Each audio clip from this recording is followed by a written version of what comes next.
कि एक बार एक नास्तिक था, बहुत बड़ा नास्तिक था। वो कभी भी भगवान का नाम नहीं लेता था, हमेशा क्रोध में रहता था। बोला कभी नहीं लूंगा। घर वाले परेशान, बोले महाराज जी कुछ तो करिए इसके ऊपर। बोले एक बार इससे भगवान का भजन करवा दीजिए। तो गुरुजी आए, गुरुजी ने खूब समझाया। बोला नहीं, हम कबो नाम तो लेंगे ही नहीं इनका, भगवान का नाम हम क्यों ले? भाई क्या फायदा है नाम लेने से, कुछ प्राप्त होगा? वो तो गुरुजी ने कहा कि भाई तू फायदा तो मैं बताऊंगा, बस तू एक बार नाम ले ले, उसका फायदा मैं तुझे बताऊंगा अगर तू लेगा तो उसने गुरुजी के बार बार कहने में उसने एक बार राम राम कहा। क्या बोला? राम राम उसने एक बार कह दिया। अब बोले अब फायदा बताओ। बोले ये भी यही फायदा कि जब तू मरे ना, और जब तुझे यमदूत लेके जाए और ऊपर पहुंचे, तो जब तुझसे पूछा जाए कि तूने जीवन भर पाप किया, कभी भगवान का भजन किया नहीं, कुछ किया नहीं, पाप तो पाप करता रहा, पर तेरे पास एक पुण्य है, तूने भगवान का नाम एक बार लिया है, बता उसके बदले में तुझे क्या दे दिया जाए? तो जब तुझसे ये पूछे ना, तो तू बस इतना कह देना कि राम के बदले जो हो वो हमें दे दो। क्या है? जो राम नाम के बदले में आपके पास हो ना, वो हमें प्राप्त करवा दो।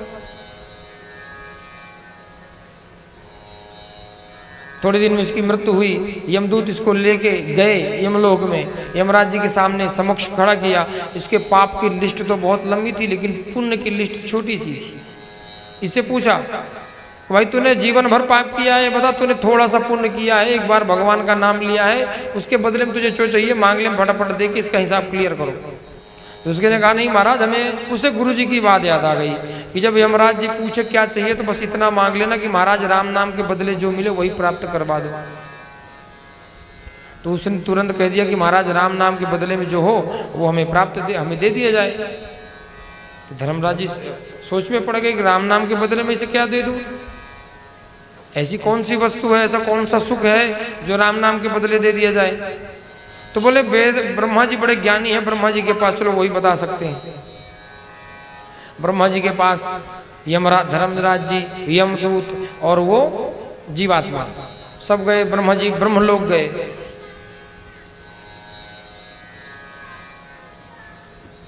ब्रह्मलोक में ब्रह्मा जी से पूछा तो ब्रह्मा जी ने कहा हमें भी नहीं पता राम नाम के बदले क्या दिया जा सकता है। अब एक काम करो, भोलेनाथ बता सकते हैं, भोलेनाथ निरंतर राम नाम का जप करते हैं। तो अब ब्रह्मा जी हो लिए, यमराज धर्मराज जी हो लिए, और वो जीवात्मा अब कहाँ ब्रह्मलोक से कहाँ पहुंचा? कैलाश मानसरोवर भगवान भोलेनाथ की शरण पर। तो भगवान के पास पहुंचा तो भगवान से भी यही प्रस्ताव रखा गया, भोलेनाथ इसने जीवन में एक बार राम राम बोला है, उस राम नाम के बदले ये फल मांगता है, इसको क्या दिया जाए?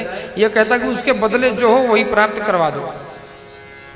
हमें समझ में नहीं आया क्या है, तो हम लोग ब्रह्मा जी के पास गए।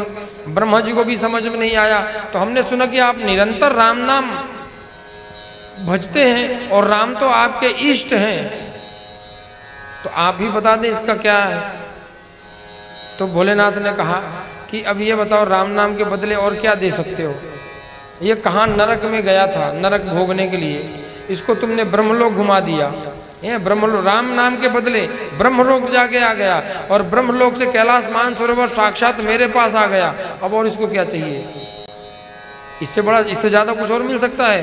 बोले काम करो, अब इसे कहीं लेके जाने की जरूरत नहीं, इसे अब हमारे पास ही। भोलेनाथ ने अपनी शरण में उसको ले लिया। तो उसकी सदगति हुई नहीं हुई एक बार राम नाम लेने से?